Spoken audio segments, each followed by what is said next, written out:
News live കൊച്ചിയിലേക്ക് സ്വാഗതം. ഈ വാർത്തകൾ നിങ്ങൾക്കായി അവതരിപ്പിക്കുന്നത് Leotech solar solutions powered by Mile food stuffs Mookkannoor, Grazia tours and travels near Cochin airport and Cochin Kalabhavan Angamaly franchise. വർഗീയതയ്ക്കും മതരാഷ്ട്രവാദങ്ങൾക്കുമെതിരെ ഒരുമിച്ച് നീങ്ങാം. സമസ്ത വേദിയിൽ മുഖ്യമന്ത്രി. വർഗീയതയ്ക്കെതിരായ സമസ്തയുടെ നിലപാട് സാമൂഹ്യ പ്രസക്തമെന്ന് മുഖ്യമന്ത്രി പിണറായി വിജയൻ. കേന്ദ്ര സർക്കാർ ഇന്ത്യയുടെ വൈവിധ്യം തകർക്കുകയാണെന്നും ഒന്നിച്ചു നിന്ന് ചെറുത്തു തോൽപ്പിക്കണമെന്നും മുഖ്യമന്ത്രി പറഞ്ഞു. കാസർകോട് സമസ്ത 100ാം വാർഷിക സമ്മേളന സമാപനത്തിലായിരുന്നു പരാമർശം.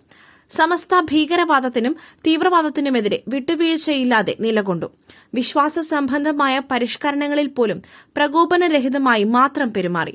അതെല്ലാം മതനിരപേക്ഷതയുടെ സംസ്കാരത്തെ വലിയൊരളവിൽ ശക്തിപ്പെടുത്തി. അതുകൊണ്ടുതന്നെ ഒരു നൂറ്റാണ്ട് പൂർത്തിയാക്കുന്ന വേളയിൽ സമസ്തയ്ക്ക് ഇതിന്റെ എല്ലാം നേതൃത്വം വഹിക്കുകയും കൂടെ സഞ്ചരിക്കുകയും ചെയ്ത ഒരു സംഘടന എന്ന നിലയിൽ അഭിമാനിക്കുവാൻ ഏറെയുണ്ട്. മതനിരപേക്ഷ ശക്തികൾക്കൊപ്പം നിന്നുകൊണ്ട് മാത്രമേ വർഗീയതയെ ചെറുക്കുവാൻ കഴിയൂവെന്നും വർഗീയതയ്ക്ക് വർഗീയതയല്ല മറുപടി എന്നുമൊക്കെയുള്ള സംസ്ഥാന നിലപാടുകൾക്ക് വർത്തമാനകാല സാമൂഹ്യ അന്തരീക്ഷത്തിൽ വലിയ പ്രസക്തിയാണുള്ളത്. വർഗീയതയ്ക്കും മതരാഷ്ട്രവാദങ്ങൾക്കുമെതിരെ നമുക്ക് ഒരുമിച്ച് നീങ്ങാം, മുഖ്യമന്ത്രി പറഞ്ഞു. ഏലൂർ കൺസൾട്ടൻസി ഹാർമണി നൈറ്റ് 2026 വർണ്ണാഭമായി. ഏലൂർ കൺസൾട്ടൻസിയുടെ 25ാം വാർഷികാഘോഷം ഫെബ്രുവരി 7 മാഞ്ചസ്റ്ററിൽ കലാകാരന്മാരുടെയും കലാകാരികളുടെയും കണ്ണഞ്ചിപ്പിക്കുന്ന കലാപരിപാടികളും അരുൺ ഗോപന്റെ നേതൃത്വത്തിലുള്ള ഗാനമേളയും ശ്രദ്ധേയമായി. UK മലയാളി സമൂഹത്തിന്റെ ശ്രദ്ധ നേടിയ ഏലൂർ കൺസൾട്ടൻസി ഹാർമണി നൈറ്റ് 2026 ഏലൂർ കൺസൾട്ടൻസിയുടെ 25ാം വാർഷികാഘോഷങ്ങളുടെ ഭാഗമായാണ് സംഘടിപ്പിച്ചത്. സ്ഥാപകൻ മാത്യു ഏലൂരിന്റെ നേതൃത്വത്തിൽ UKയിൽ ഉന്നത വിദ്യാഭ്യാസത്തിലും നഴ്സിംഗ് മേഖലയിലും ശ്രദ്ധേയ നേട്ടങ്ങൾ കൈവരിച്ച മലയാളികൾക്ക് ചടങ്ങിൽ പ്രത്യേക അംഗീകാരവും പുരസ്കാരങ്ങളും നൽകി. വെറുമൊരു അവാർഡ് നൈറ്റ് മാത്രമല്ല, സ്റ്റോക്ക്പോർട്ട് NHS ട്രസ്റ്റിന് പിന്തുണ നൽകിയ ഒരു ചാരിറ്റി ഇവന്റുമായിരുന്നു. ടിക്കറ്റിൽ നിന്നും ലഭിച്ച തുക NHS നിയോനേറ്റൽ സെന്ററിന് സംഭാവന നൽകി. കലയും സാമൂഹിക പ്രതിബദ്ധതയും കൈകോർത്ത ഈ ഹാർമണി നൈറ്റ് UK മലയാളി സമൂഹത്തിന്റെ ഐക്യവും മാനവിക മൂല്യങ്ങളും ശക്തിപ്പെടുത്തിയ ശ്രദ്ധേയമായ ഒരു സാമൂഹിക മുന്നേറ്റമായി മാറി. ഹെൽത്തി കിഡ്സ് പ്രോഗ്രാം ആരോഗ്യമുള്ള തലമുറയെ വാർത്തെടുക്കുവാൻ കൈകോർത്ത് L2 ഇന്ത്യയും IMAയും. സ്കൂൾ വിദ്യാർത്ഥികളിലെ പോഷകാഹാരക്കുറവ് പരിഹരിക്കുവാൻ സുപ്രധാന ഉദ്യമവുമായി L2 ഇന്ത്യയും ഇന്ത്യൻ മെഡിക്കൽ അസോസിയേഷനും healthy kids smart nutrition and well being program കേരളത്തിലുടനീളമുള്ള സർക്കാർ സ്കൂളുകളിലാണ് നടപ്പിലാക്കുന്നത്.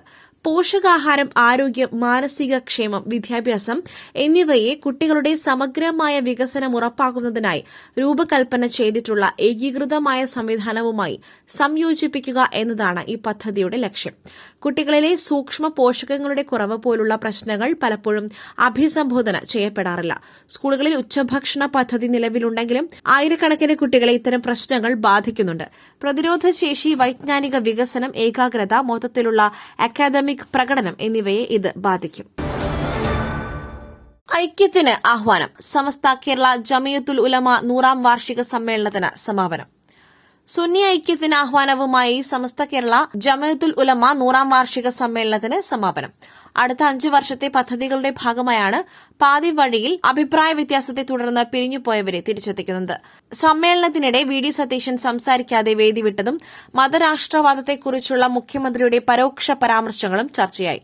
3 ലക്ഷത്തിലേറെ പ്രവർത്തകരെ സാക്ഷിയാക്കിയാണ് സമസ്ത കേരള ജമിയത്തുൽ ഉലമയുടെ 100ാം വാർഷിക സമ്മേളനത്തിന് സമാപനമായത്. 5 ദിവസം നീണ്ടുനിന്ന ക്യാമ്പിൽ അടുത്ത 5 വർഷത്തേക്കുള്ള പദ്ധതികൾക്ക് രൂപം നൽകി.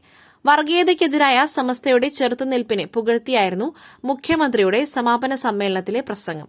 ഒപ്പം ജമാഅത്തെ ഇസ്ലാമിക്കെതിരെ പരോക്ഷ വിമർശനവും ഉന്നയിച്ചു. ക്ഷേത്രോത്സവത്തിന് വേണ്ടി ഇലക്ട്രിക് പോസ്റ്റിൽ കയറി ട്യൂബ് ഫിറ്റ് ചെയ്തതിനിടെ വൈദ്യുതാഘാതമേറ്റു, ഒരാൾക്ക് ദാരുണാന്ത്യം. കൊട്ടാരക്കരയിൽ ഇലക്ട്രിക് പോസ്റ്റിൽ നിന്നും വൈദ്യുതാഘാതമേറ്റ് ഒരാൾ മരിച്ചു. കൊട്ടാരക്കര പുത്തൂരിലാണ് സംഭവം നടന്നത്. പത്തനംതിട്ട സ്വദേശി സുജിത്താണ് മരിച്ചത്.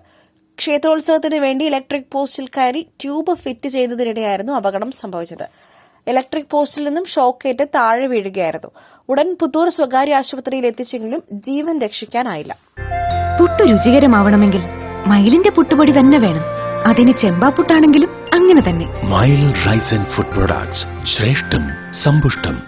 Kick boxing international championship Kannur സ്വദേശി ദീക്ഷിത് പ്രവീണിന് വെള്ളി.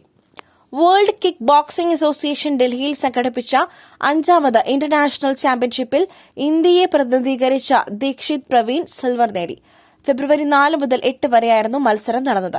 സീനിയർ വിഭാഗം 86 മുതൽ 91 കിലോഗ്രാം ലോ കിക്ക് മത്സരത്തിലാണ് ഈ നേട്ടം. കണ്ണൂർ ആടൂർ സ്വദേശിയാണ് ദീക്ഷിത്. ദീക്ഷിത്തിനെ മന്ത്രി കടന്നപ്പള്ളി രാമചന്ദ്രൻ അഭിനന്ദിച്ചു.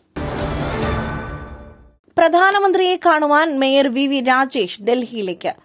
തലസ്ഥാനത്തിന്റെ ആവശ്യങ്ങൾ അറിയിക്കും. മേയർക്കൊപ്പം 50 BJP കൌൺസിലർമാരും. തിരുവനന്തപുരം നഗരസഭ മേയർ വി രാജേഷും BJP കൌൺസിലർമാരും ഡൽഹിയിലേക്ക്. കേരളത്തിലെ മുഴുവൻ BJP ജനപ്രതിനിധികളെയും ഡൽഹിയിലേക്ക് BJP ക്ഷണിച്ചിട്ടുണ്ടെന്ന് മേയർ വി രാജേഷ്. BJPക്ക് കേരളത്തിൽ പലയിടങ്ങളിലും ശക്തമായ മുന്നേറ്റം ഉണ്ടാക്കുവാനായി അദ്ദേഹം ഡൽഹിയിലേക്ക് തിരിക്കും. കേന്ദ്രമന്ത്രി ജോർജ് കുര്യന്റെ വസതിയിലാണ് താമസം. പ്രധാനമന്ത്രിയുമായും പല കേന്ദ്രമന്ത്രിമാരുമായും ചർച്ച നടത്തുവാൻ ശ്രമം നടത്തുന്നുവെന്നും മേയർ വി രാജേഷ് വ്യക്തമാക്കി. മറ്റൊരു വാർത്തയുമായി കണ്ടുമുട്ടുന്നതുവരെ നന്ദി, നമസ്കാരം.